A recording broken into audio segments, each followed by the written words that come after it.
I, for one, welcome our new AI overlords.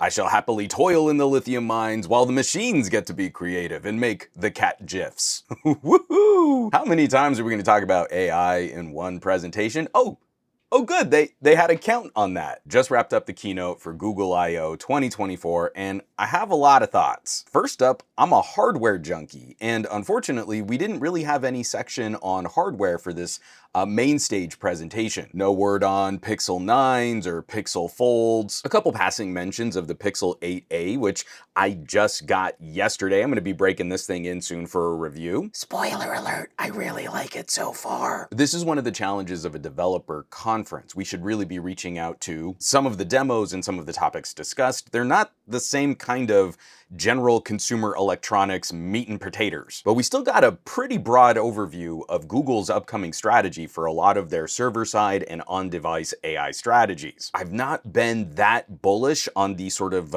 cloud data center style version of AI, especially for consumers. There's a lot of novelty, there's a lot of fun things to play with, but the infrastructure costs and energy costs and the water and natural resource costs are pretty significant. How we turn that infrastructure into profitability based on individual consumer and business subscription accounts, that's a pretty tall hurdle to clear. But there's a lot of stuff in here that I think is really interesting, and especially in the way that Google has already been a company and a series of platforms that create these little buckets of our data. So when they're showing off a lot of these tools like in workspaces or in Meets or a notebook LM, you're gonna dump all of this information into one of these services and it's gonna condense it for you, give you a summation, some cute little bullet points, or just full on make your podcast for you. I think that kind of stuff is really interesting when it's your data, when you've got it siloed and it's not going to be sort of proliferated. It's not going to be shared across the web, but it's a meaningful interaction and it helps abbreviate some of the pain points in searching for things and collating things and planning for trips. This is where I think Google and the various permutations of Gemini and Gemini Pro and Gemini Flash and on-device Gemini and Gemini Lite and Gemma 2.0 and Gemma Flash, that's where I think Google's at their strongest. Google is never at their strongest coming up with product names for new services and then changing the product names of those services. Oh, because we already know that Apple's AI is still just going to be called Siri and everyone's going to be fine with that. Now, for me, things start getting a little sticky when we're showing off some of the demonstrations on the artistic creation tools. It was mentioned that their image generation tools were built from the ground up. This is a fresh start for Google image generation. There's a cynical side to that where there's probably some concern with the data and the models that they've created and where they scraped that information. This is something that is it's getting a lot more scrutiny as artists have been upset with this current era of AI and how information on the web is just being resourced for these types of tools to create these models. At this stage, I don't think we should be surprised that Google's tools are maturing and we're getting much better results out of image generating prompts. This is also one of the tricky aspects of making a presentation on AI today is we've seen a lot of these tools, the wow factor of I type words and image pops up on screen.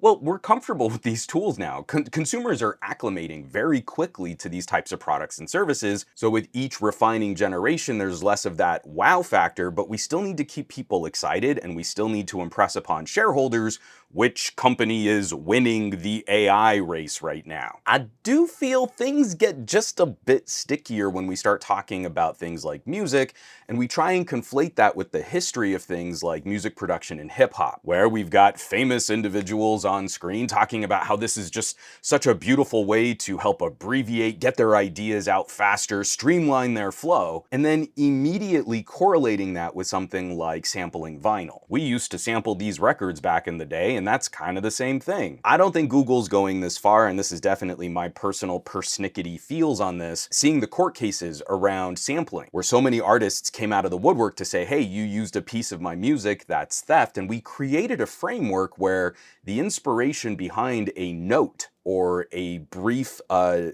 segment of music could then be tracked back to the original artist that created that, and we try to work out ways to pay royalties on that type of sampling. To have a famous artist come in and try and validate AI as if there's like a correlation between the two.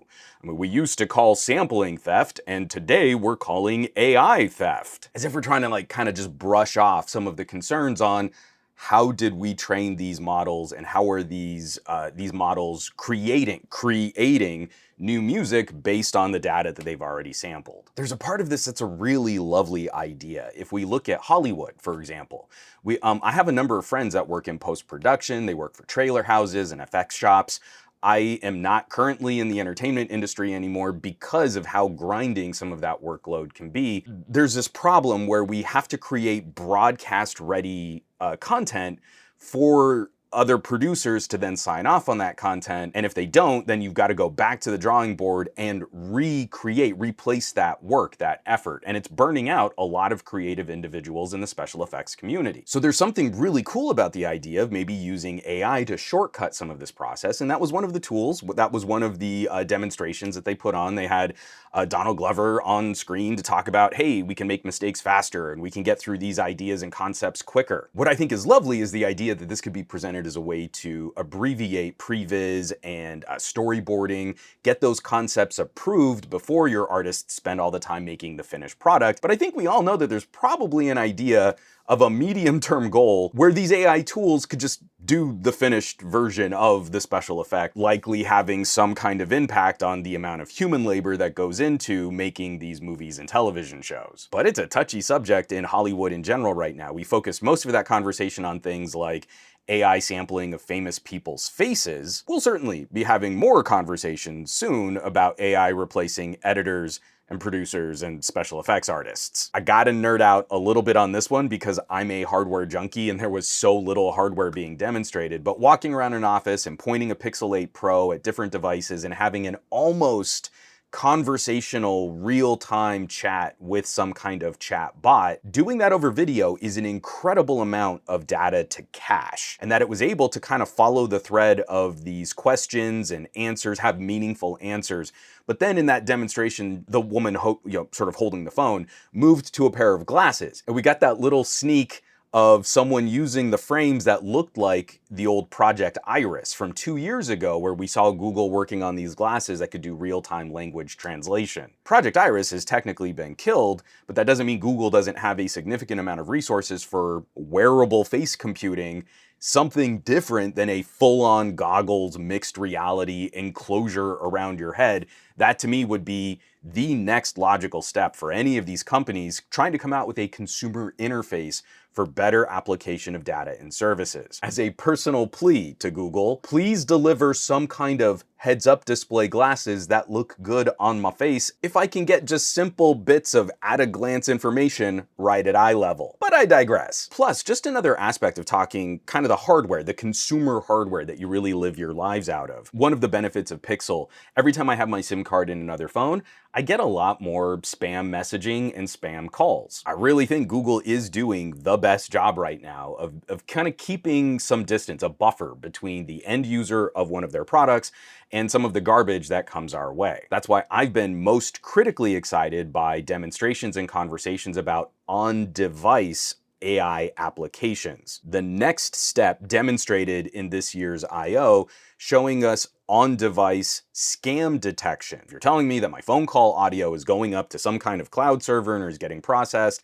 and then I get notifications on my phone based on the content of that call, I'm gonna get pretty squirrely about that. But the version of this on device, as shown off in this keynote demonstration, a very manicured demonstration on stage, was the phone listening for certain ideas or words or phrases and then popping up information on the screen to say, hey, your bank probably wouldn't ask you for that information. This call could be a scam. It's those little touches that get us a little closer to like science fiction, like the movie Her. Mind you, I'm a bit more interested in the very beginning of the movie Her before the devices gain sentience. I really just want like in the first 10 minutes where our devices are just more acoustically intelligent. The idea of the computer I keep in my pocket being self-aware is actually kind of ghastly. But this is kind of bringing us down to the last main topic that I wanted to talk about. And this one, for all the cheekiness and me being a little snarky, is actually a bit more of a serious concern, not just for myself, but for a lot of people that make content on the internet. I just finished Google I.O. about 20 minutes ago. This is an immediate reaction talking to the camera. I don't even have a script. I just kind of wrote out some bullet points. I'm still kind of reeling from their demonstration on search. I don't think I'm saying anything controversial when I say things like, a lot of people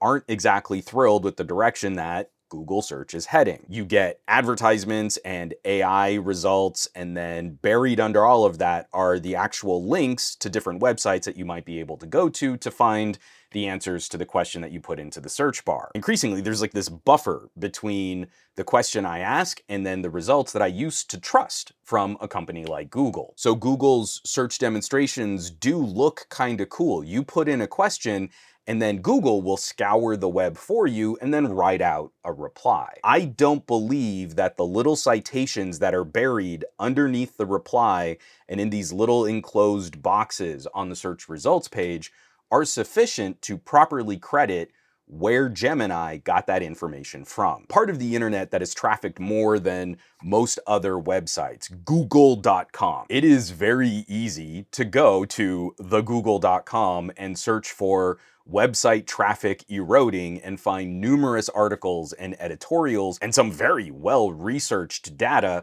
on the effects Google search has had over smaller websites over the last several years. When they're making these bold claims about we'll search the web for you and then just give you all of the results from the humans that actually did all the legwork, I have significant concerns over how Gemini is going to handle that at the expense of website traffic. My own website stats have never been incredible, but over the last year, I've seen a steep decline in the people that come to check out the articles that I write and the videos that I post on my own SomeGadgetGuy.com. Absolutely, a part of that are the changing tastes of audiences these days, but my anecdotal experiences when combined with some of the other data that we see on publishers also complaining about similar issues, we've got some real concerns over how this is going to go down and how Google is going to make sure that the people that really create the ideas and literature and writing and content, how are those people going to be compensated for their work and effort in fueling the answers that Gemini provides? As a very general note,